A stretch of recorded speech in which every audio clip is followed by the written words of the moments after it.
Next question देखेंगे। लिखा है 23 नंबर क्वेश्चन कि यदि किसी समांतर श्रेणी AP के प्रथम 8 पदों का योगफल 64 और इसके प्रथम 10 पदों का योगफल 289 हो तो श्रेणी का प्रथम पद एवं सार्वंतर ज्ञात कीजिए। तो सबसे पहले आपने सूत्र लिख लेना है SN। प्रथम n पदों के योगफल का सूत्र क्या होता है? n/2 ब्रैकेट में 2a प्लस n-1 इंटू में d, यही लिखा हुआ है। ठीक है, अब यहाँ लिखा हुआ देखिए, आपसे कह रहा कि प्रथम 8 पदों का योगफल, प्रथम 8 पदों का योगफल यानी n क्या है? 8 है। n क्या है? 8 है। और ये योगफल कितना दिया हुआ है? 64 दिया हुआ। कितना दिया हुआ है? 64। यानी SN की जगह पर क्या लिख देना है आपको? 64 इज इक्वल टू 8 पदों का योगफल। कितने पदों का योगफल है? 8 पदों का योगफल, यानी n की वैल्यू कितनी है? 8 है।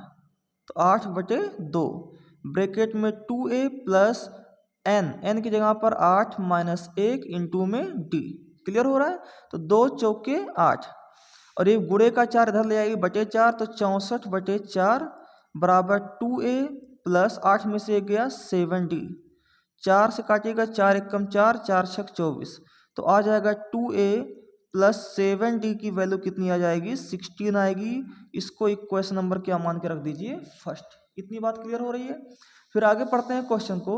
कह रहा है कि इसके प्रथम 17 पदों का योगफल 289 है। कितने पदों का योगफल? 17। यानी अब n की वैल्यू कितना दे रहा है? 17 दे रहा है। तो यहाँ आपको कितना दिया है? उसका योगफल 289 दिया है। कितना दिया भैया? 289 दिया है। ठीक है, तो लिख दीजिए 289। SN की जगह पे क्या रखेंगे? 289 इक्वल टू n/2 यानी 17/2। ठीक है, n की जगह पर क्या है? 17 पदों का योगफल है इंटू 2a प्लस n-1 यानी 17-1 इंटू में d। ठीक है, अगर मैं यहाँ से इंटू का 17 इधर भेजूँ तो 289, ये /2 इधर आएगा ×2 और ×17 इधर आएगा तो /17। ये बराबर 2a प्लस 17 में से 1 गया 16d। क्लियर हो रहा है? 17 289, 17 दूना कितना होता है? 34 होता है। तो 34 बराबर 2a प्लस 16d, और ये क्वेश्चन नंबर क्या बन गया? सेकंड बन गया। समीकरण 1 तथा 2 से, 1 तथा 2 से। अब समीकरण 1 और 2 को हम लोग सॉल्व करेंगे। समीकरण 1 कितना दिया हुआ है? समीकरण 1 दिया हुआ है आपके पास, थोड़ा सा आगे करते हैं, इसको रिप्लेस करते हैं। देखिए समीकरण 1 कितना दिया हुआ है? 2a plus 7d is equal 16, ये इक्वेशन फर्स्ट है। और 2a plus 16d is equal to 34, ये आपका इक्वेशन नंबर सेकंड दिया हुआ। इन दोनों इक्वेशंस को सॉल्व करेंगे। तो यहाँ पर प्लस है तो क्या कीजिए? माइनस। यहाँ प्लस है क्या कीजिए? माइनस। यहाँ प्लस है क्या कीजिए? माइनस। क्या करने पर? घटाने पर। 2a से 2a क्या हो गया? कैंसिल हो गया। यहाँ बचा 7 माइनस 16d। 16 में से 7 जाएगा तो -9d आएगा, -9d। और -34 में से 16 गया तो -18 आएगा। ठीक है, तो d की वैल्यू क्या होगी? -18, और इंटू का -9 इधर आएगा तो अपॉन में -9, माइनस माइनस कैंसिल, 9 दूना 18। तो d की वैल्यू यहाँ कितनी आ जाएगी? 2। यानी सार्वंतर d वैल्यू कितनी आई? 2।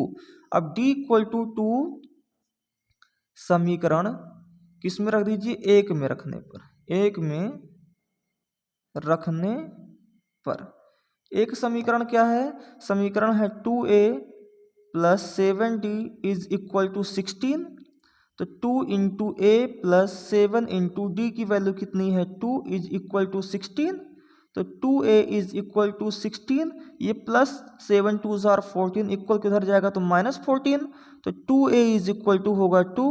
तो a की वैल्यू 2 इंटू का 2 इधर आएगा तो अपॉन 2, 2 से 2 कैंसिल हो गया, तो a की वैल्यू कितनी आएगी? 1। तो यहाँ पर आपने सार्वंतर d की वैल्यू कितनी देखी? 2 देखी। और यहाँ पर प्रथम पद a की वैल्यू कितनी देखी? 1 देखी।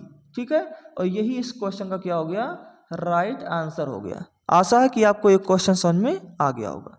चलिए बढ़ते हैं नेक्स्ट क्वेश्चन की तरफ।